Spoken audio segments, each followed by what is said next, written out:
पालमपुर गांव में रहने वाली करुणा की शादी को लगभग 8 साल ही हुए थे जब उसका पति उसे और उसके दोनों बच्चों को छोड़कर इस दुनिया से चला गया। घर की जिम्मेदारी अब करुणा पर आ गई। उसकी एक 8 साल की बेटी राधा और 6 साल का बेटा सुधीर था। बिन बाप के बच्चों को उसने बड़े लाड प्यार से पाला था। वो बड़ी दयालु थी। उससे जितना बन पाता उससे वो गरीबों को कुछ न कुछ दान पुण्य करती रहती थी। वो लोगों के घरों में काम करके अपने दोनों बच्चों का पालन पोषण करती है। जब भी छुट्टी वाला दिन होता तो करुणा अपने हाथों से मोमोज बनाकर अपने दोनों बच्चों को खिलाती। एक रोज, वाह माँ, ये मोमोज तो बड़े ही अच्छे हैं। सचमुच माँ, तुम्हारे हाथों में तो जादू है, जादू। मजा आ गया। माँ थोड़े और दो ना। हाँ हाँ, ये लो। मोमोज की खुशबू सूंघकर अब आस पड़ोस के और भी बच्चे वहाँ आ जाते हैं। काकी हमें भी दो ना मोमोज। हाँ काकी, हमें भी खाने हैं। अच्छा तो तुम दोनों यहाँ बैठ जाओ, मैं अभी तुम दोनों को मोमोज देती हूँ। करुणा ने उन दोनों बच्चों को भी मोमोज दिए। वो बच्चे भी स्वादिष्ट मोमोज खाकर बहुत खुश हुए। फिर राधा बोली, माँ आप तो अपनी मोमोज की दुकान ही खोल लो, देखना खूब बिक्री होगी और थोड़ी दाम कम रखना तो देखना खूब सारे लोग आएंगे खाने। बच्चों की वही बात करुणा को जंच गई और उसने हवेली का काम छोड़कर एक ठेला खरीद लिया और उसमें मोमोज बनाकर बेचने लगी। उसने सिर्फ 20 रुपए के हिसाब से मोमोज बेचना शुरू कर दिया, जिससे उसे अच्छी खासी बिक्री होने लगी। अब उसने दोनों बच्चों को अच्छे स्कूल में पढ़ने डाल दिया। अब करुणा की मोमोज से अच्छी कमाई होने लगी। ऐसे ही वक्त गुजरा। करुणा बूढ़ी हो गई। राधा ने कॉलेज की पढ़ाई पूरी कर ली। अब वो शहर में एक अच्छी नौकरी पर लग गई। करुणा को लगा कि अब उसके अच्छे दिन शुरू होंगे, लेकिन राधा को अपने ही ऑफिस में काम करने वाले लड़के मिहिर से प्यार हो गया और 2 महीने के अंदर ही सबकी रजामंदी से उनकी शादी हो गई। शादी के बाद वो दोनों विदेश में नौकरी करने चले गए और वहीं जाकर बस गए। कुछ समय बाद सुधीर ने भी कॉलेज की पढ़ाई खत्म कर ली।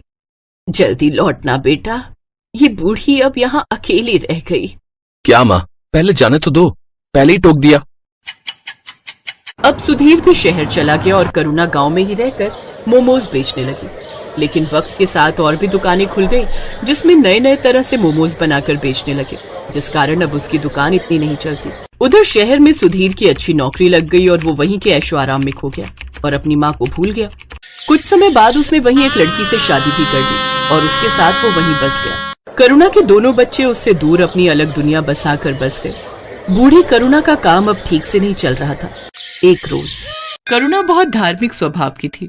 वो हर रोज गणेश जी के मंदिर में जल चढ़ाने जाती थी और प्रार्थना किया करती थी, हे भगवान, इस अभागन पर दया दृष्टि डालो। जीवन बहुत कठिन हो गया है।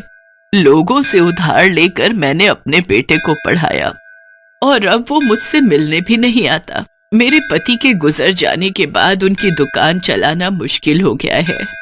कोई काम करने वाला नहीं है और अब इस बूढ़ी से इतना काम भी नहीं हो पाता। हे प्रभु दया करो। ये बोलकर करुणा वहां से चली जाती है। करुणा निराश मन के साथ दुकान पर बैठी होती है। तभी करुणा के पास 2 जुड़वा बच्चे आते हैं। दोनों की उम्र 16 साल थी। वो आकर करुणा से कहते हैं, मैया, हम दोनों भाइयों के पास कोई घर नहीं है, क्या आप हमको अपने साथ रखेंगी? हम इसके बदले आपका सारा काम करेंगे। बेटा, मैं खुद परेशान हूँ, मैं तुम्हें अपने साथ कैसे रख सकती हूँ? मैया, हम आपका सारा काम करेंगे, बस आप हमें अपने साथ रख लीजिए। ठीक है। करुणा को उन दोनों जुड़वा बच्चों पर दया आ जाती है और वो दोनों को अपने साथ रख लेती है। भगवान ने इस बार करुणा की पुकार सुन ली। वो दोनों भगवान के भेजे हुए दूत थे जिनको भगवान ने करुणा की मदद के लिए करुणा के पास भेजा था। करुणा मोमोज का सामान बना रही होती है। माँ जी, ये काम आप हमें दे दीजिए, मोमोज हम बना लेंगे, आप जाकर आराम कीजिए। करुणा रसोई घर से बाहर आ जाती है। वो दोनों बच्चे उसके बाद गेट लगा देते हैं। थोड़ी देर बाद गेट खुलता है। करुणा देखती है कि सारे मोमोज बहुत अच्छे से तैयार हो गए हैं। करुणा ये देखकर बहुत खुश होती है। अरे वाह, तुम दोनों ने तो बहुत अच्छा काम किया है। फिर करुणा उन दोनों बच्चों के साथ अपनी मोमोज की दुकान खोलती है और मोमोज बेचने लगती है। आइए आइए, स्वादिष्ट और मजेदार मोमोज खाइए और अपने घर भी ले जाइए। आइए आइए। आज करुणा के मोमोज में से ऐसी खुशबू आ रही थी जैसी कभी नहीं आई। पूरे बाजार के लोग मोमोज की खुशबू से आकर्षित होकर करुणा की दुकान पर आने लगे और देखते ही देखते करुणा की दुकान पर भीड़ लग जाती है। अरे 1 प्लेट मोमोज देना, मुझे भी दे दो 1 प्लेट। अरे वाह वाह वाह, इतने स्वादिष्ट मोमोज तो मैंने आज तक कभी नहीं खाए। आहा, वाह वाह वाह वाह वाह। करुणा लोगों की ये सारी बातें सुनकर काफी खुश होती है। देखते ही देखते उसके सारे मोमोज बिक जाते हैं। आज तो बहुत अच्छी कमाई हो गई। अगर ऐसे ही मेरे मोमोज बिकने लगेंगे तो मेरा सारा कर्ज उतर जाएगा। दोनों बच्चे अब करुणा को कोई काम नहीं करने देते। दोनों मोमोज बनाते और करुणा के साथ उन्हें बेचने भी जाते। उन दोनों के बनाए मोमोज में ऐसा स्वाद था कि हर कोई उंगलियां चाटता रह जाता। एक रात की बात है, वो दोनों बच्चे रसोई घर का दरवाजा बंद करके मोमोज बना रहे थे। कमाल है, हर रोज ये दोनों रसोई घर बंद करके मोमोज क्यों बनाते हैं। आज देखती हूँ ये ऐसा करते क्या है। करुणा चुपके से जाकर खिड़की में से झांकती है। वो देखती है कि उन दोनों जुड़वा बच्चों के हाथ में से चमत्कारी शक्तियां निकलती हैं, जिससे मोमोज अपने आप बनते हैं। ये जादू देखकर करुणा दंग रह जाती है। वो तुरंत उन दोनों के पास जाती है। दरवाजा खोलो। जी माँ जी। तुम लोग कौन हो? क्या? मैंने सब देख लिया खिड़की में से, जल्दी बताओ। डरिए मत, हम आपको कोई नुकसान पहुंचाने नहीं आए हैं, बल्कि हम तो आपकी मदद करने आए हैं। हम भगवान के दूत हैं। हमें गणपति जी ने आपकी मदद के लिए भेजा है। क्या? सच में गणपति भगवान ने आपको मेरी मदद के लिए भेजा है? हाँ माँ जी, आपकी परेशानी भगवान ने सुन ली और हमें आपकी मदद के लिए ही भेजा है। करुणा ये सब सुनकर बहुत खुश होती है। अब इसके बाद दोनों फरिश्तों के जादू से करुणा के दिन अच्छे होने लगे। दोनों दूत रोज अपने जादू से मोमोज बनाते और करुणा उसे बेच आती। देखते ही देखते करुणा की दुकान चल पड़ी। लोग उसके मोमोज दूर दूर से खाने आते थे। ऐसा करते करते करुणा ने एक बड़ी मोमोज की दुकान खोल ली और धीरे धीरे उसने अपने सारे कर्ज भी चुका दिए। अब करुणा के पास धन की कोई कमी नहीं थी। ये बात करुणा के बेटे सुधीर तक भी पहुंच जाती है। इधर सुधीर की नौकरी भी जा चुकी थी, इसलिए एक दिन करुणा का बेटा सुधीर अपनी बीवी के साथ वापस आ जाता है। माँ प्रणाम, देखो मैं आ गया। अरे सुधीर बेटा, तू आ गया। तुझे देखने के लिए तो ये आंखें तरस गई थी। हाँ माँ, मुझे आपकी बहुत याद आ रही थी। मुझे आप माफ कर दो, मैं पागल हो गया था जो आपसे मिलने नहीं आ रहा था। मेरी मति मारी गई थी, लेकिन अब मैं आ गया हूँ। अब आपको कोई परेशानी नहीं होगी। माँ ये देख, ये तेरी बहू है मीरा। नमस्ते मम्मी जी, हमें माफ कर दीजिए। बेटा, मैंने तुमको माफ तो तभी कर दिया जब तुम मेरी आंखों के आगे आए। आज भगवान ने मुझे सारी खुशियां दे दी। अब मुझे कुछ नहीं चाहिए। चलो अब तुम घर में। क्या हुआ? तिजोरी की चाबी मिली? हाँ ये रही। अब फटाफट इस बुढ़िया के सारे पैसे निकालो और चलो निकलते हैं यहाँ से। हाँ चलो। मीरा और सुधीर चुपके से जाकर तिजोरी खोलते हैं और वो तिजोरी में से सारा पैसा निकालकर अपने बैग में भर लेते हैं और वहां से भाग जाते हैं। भागते भागते वो गांव से बाहर निकल जाते हैं। तब वो थक कर एक जगह आराम करने के लिए बैठते हैं। इतना सारा पैसा मैंने पहली बार देखा है। अब जरा बैग खोलकर दिखाओ तो, इसे जी भर कर देख तो लूं मैं। सुधीर जैसे ही पैसों का बैग खोलता है वो देखता है कि उसमें बस राख है। दोनों फरिश्तों के जादू से वो सारे पैसे राख में बदल गए थे। वो दोनों ये देखकर दंग रह जाते हैं। वो दोनों राख को टटोल टटोल कर देखते हैं, पर पैसों का नामो निशान नहीं होता। अरे पैसे कहाँ गए? यहीं तो रखे थे। हाँ, पैसे कहाँ गए समझ नहीं आ रहा है। तभी वहाँ पर दोनों जुड़वा बच्चे आ जाते हैं और वो दोनों सुधीर और मीरा पर जोर जोर से हंसने लगते हैं। अरे मूर्खो, कुछ नहीं मिलेगा उसमें। तुम्हारे मन में जब कालिक भरी है तो उसमें भी कालिक ही होगी ना। कैसी संतान है तू, अपनी माँ को लूटना चाहता है। तेरी माँ ने तेरे लिए इतना सब किया। ये जो मिला है ना तेरे को, ये तेरे कर्मों का फल है। और बिना माँ के तेरा जीवन भी इस राख के जैसा है, किसी भी कीमत का नहीं। अभी भी समय है, सुधर जा और जाकर अपनी माँ से माफी मांग ले। आप दोनों ने हमारी आंखें खोल दी। हम लोभ में अंधे हो गए थे। हम अब से ऐसी गलती नहीं करेंगे, हमें माफ कर दो। फिर मीरा और सुधीर अपनी माँ के पास वापस चले जाते हैं और उसे सब सच बताकर माफी मांग लेते हैं। करुणा भी उनको माफ कर देती है।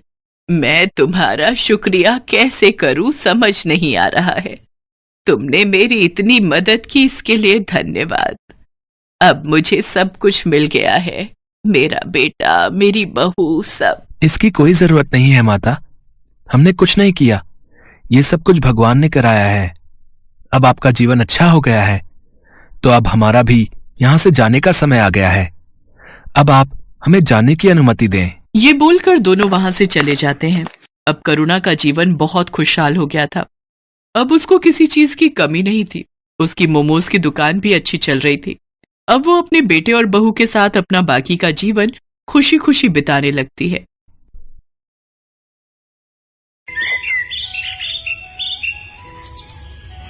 लक्ष्मी नाम की बूढ़ी औरत, जिसके चेहरे पर 70 की उम्र में झुर्रियां साफ दिखाई दे रही थीं, पर उत्साह ऐसा मानो 20 बरस की कोई युवा महिला।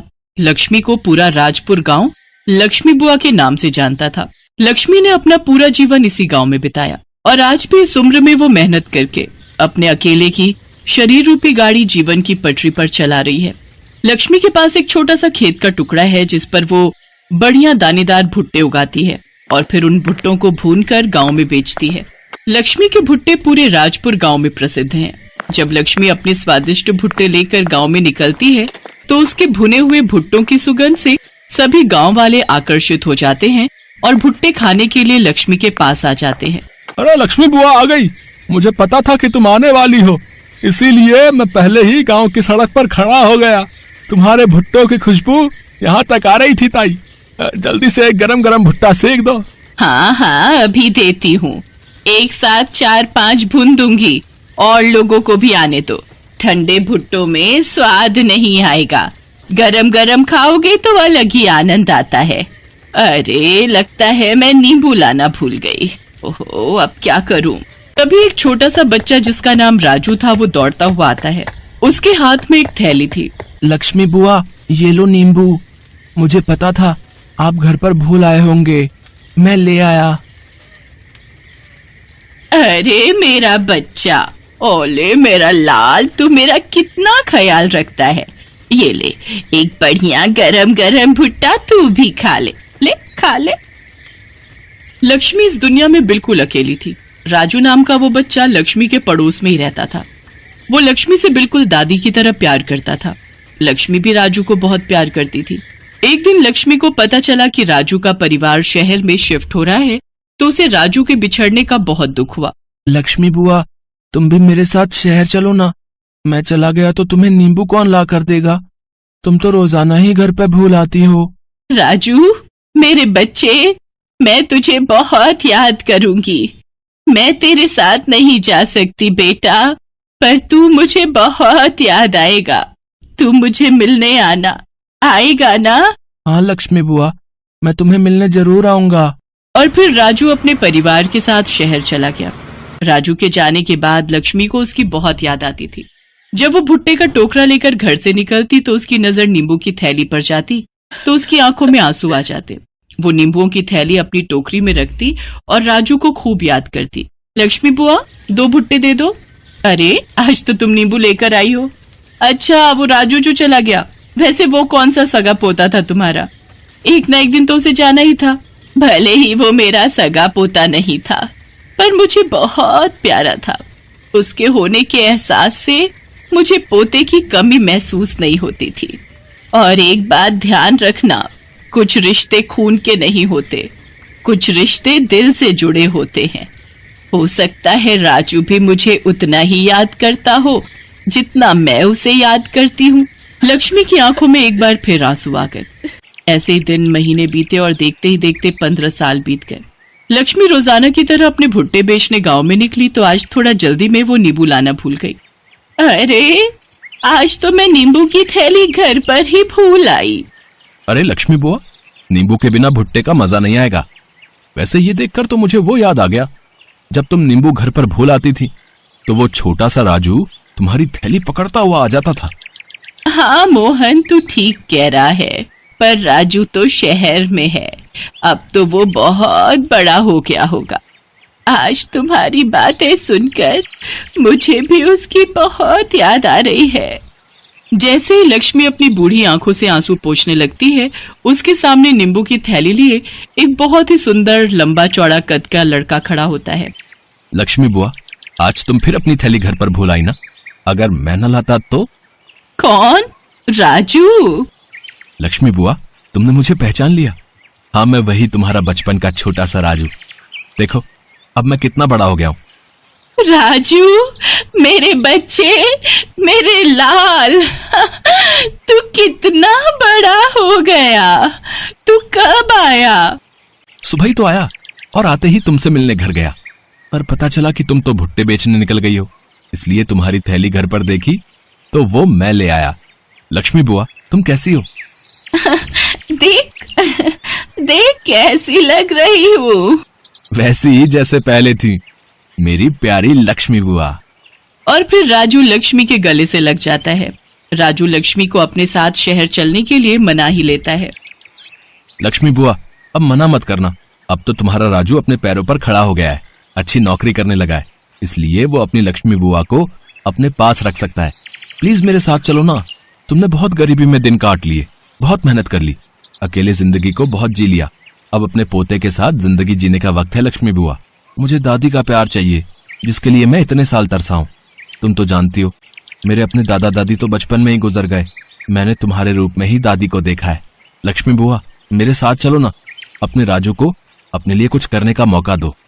राजू लक्ष्मी को अपने साथ लेकर शहर आ जाता है। जिंदगी के आखिरी पलों में लक्ष्मी ने वो देख लिया जिसकी उसने बरसों से कामना की थी। उसे पोते और बहू का सुख मिला। राजू के माता पिता लक्ष्मी की बहुत इज्जत करते हैं। सच, बहुत कम ऐसे लोग दुनिया में होते हैं जो इस तरह के रिश्तों को निभाते हैं, और ये रिश्ते ही तो सबसे अनमोल बन जाते हैं।